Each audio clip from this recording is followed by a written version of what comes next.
Hello and welcome to this special edition of the Slumbering Sloth Book Nook. A couple of weeks ago, we recorded a couple of episodes live at the Penzance Lit Festival, which was an amazing experience, and we got to speak to lots of amazing people.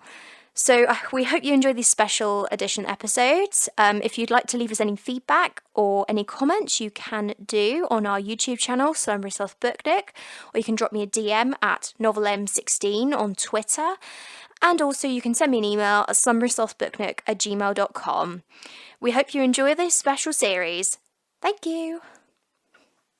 This episode's guest is Grace Vincent, Deputy Publicity Director at Little Brand Group. You can follow Grace on Twitter at Grace E. Vincent. Now on with the show. Minute chat about something and then we will do the longer form. You're recording. Cool. So thank you for coming on today, Grace. Thank you. You're welcome. You're welcome. So we are currently here at Penzance Lit Fest and you're about to go on in a minute and talk about publicity. So can you just give us a quick sneak peek about what you will be talking about? Yes, of course. So I am Deputy Publicity Director at Little Brand Book Group and I work on our literary imprints. So today I'm giving a talk about book publicity and how to promote yourself and your novel, mainly within the publishing industry, so how it would work if you had a publicist and you worked in that environment. And then I'm also going to give some kind of tips of things authors can do, both themselves and would be helpful for them to do if they have a publisher, or also if they go down the self-published route, things they can do with their social media presence or getting involved in their local community. That's great to hear, because all about author is self-promotion nowadays. I think there's a lot of focus on author self-promotion. Would you say that that is a massive part of the publicity process? Absolutely. So our two things to promote are the book itself, and the author themselves. And it really depends what kind of book it is and what kind of author you have as where you place them in the promotional place. Some authors are very shy and really hate public speaking or hate interviews, and if that's the case, we might focus more on getting book reviews and engaging the reader. But if you've got an author that's really engaging, got a great story and is confident at talking about their book and themselves, they can be an absolutely brilliant spokesperson for whatever the topic of their book is. Exactly, and it said it's a relationship between the publicity and the author, and also the book, most importantly, is getting that book sold. So exactly, and that's why publicity is so important. You can write a book and you can spend days, weeks, years often kind of working on your book baby, and until you need people to know about it, because we want our authors to be supported and have book sales. Lots of authors do it as they're kind of in their spare time. It's incredibly difficult to be a best-selling author.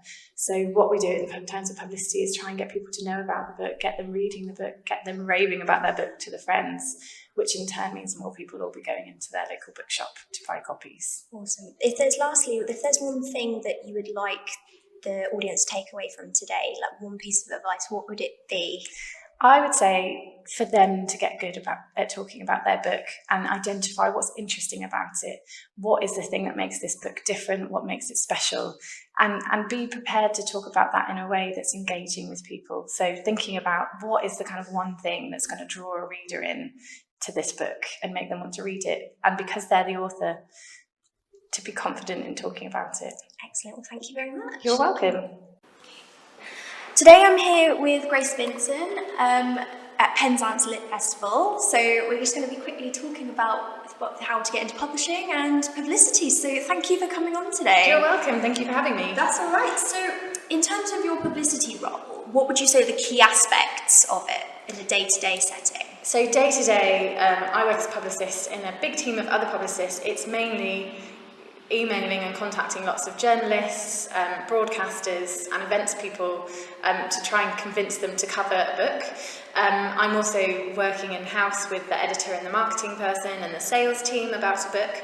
And also day to day I'm meeting with the authors, brainstorming ideas with them, meeting with them, reading about their books and seeing how they would want to talk about their book in the kind of clearest, concise way.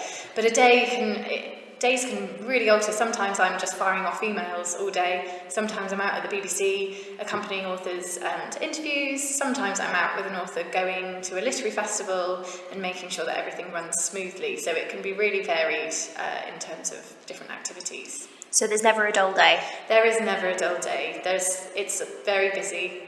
just all the time, really. But it's great. That's great to hear, because obviously you want to be busy, but you want to make sure that everything goes as swimmingly as possible. Yes. As much as it can do. Publicist, or a good publicist, has a very good eye for detail, and if you have an author schedule, and an author schedule just is where we detail everything the author might be doing, whether it's interviews or getting a train to Bath Literary Festival or Penzance Literary Festival.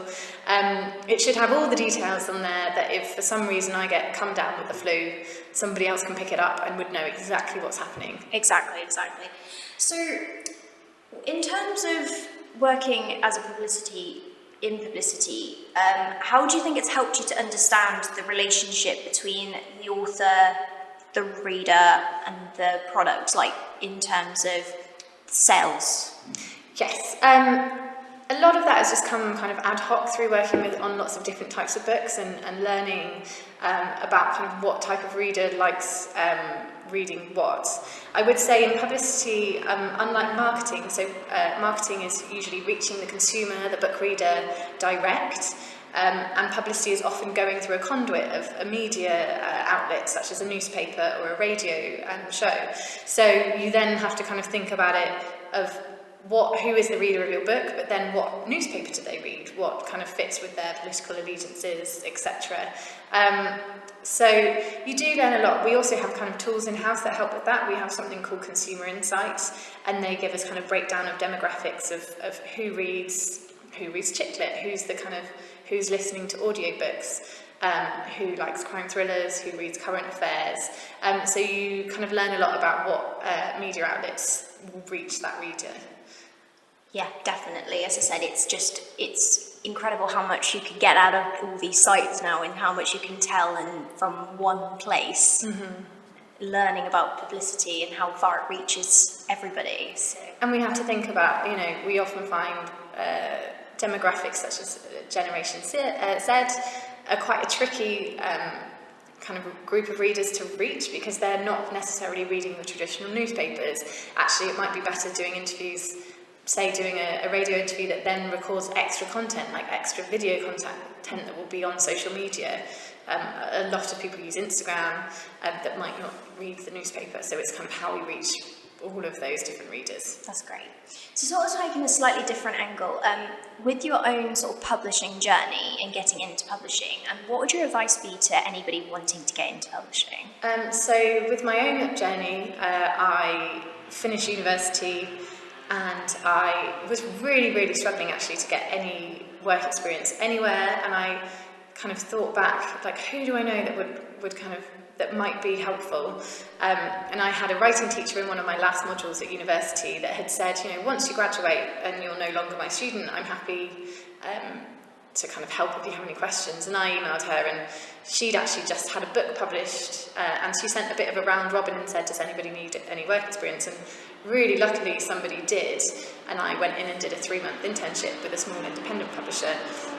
But it was incredibly hard to get that. There was, many, many years ago, lots of people who knew people, particularly kind of nepotism used to be rife within the industry, and they're really trying to stop that happening.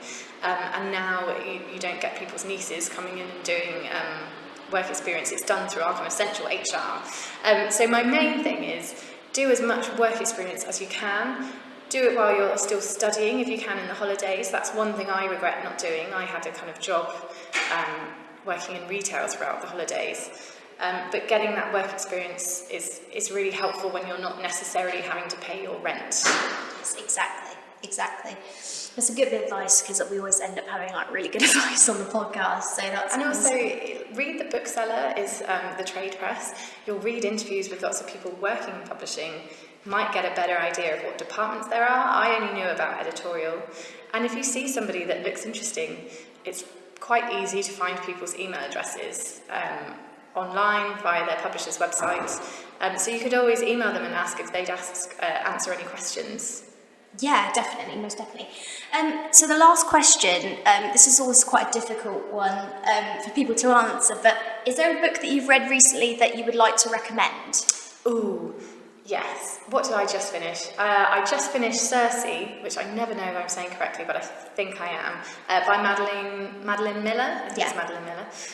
Who it was on the short list for the Women's Prize actually, and it's basically a retelling of ancient Greek mythology rather than Odysseus being at the forefront. She's placed Circe there instead, and it was brilliant. It took me a little while to get into it because you're kind of reading about ancient Greek gods, but then once I did, I really loved it and thought it was brilliant. That's great to hear. Thank you so much for coming on and having an interview today. You're welcome. Thanks for having me. Thank you.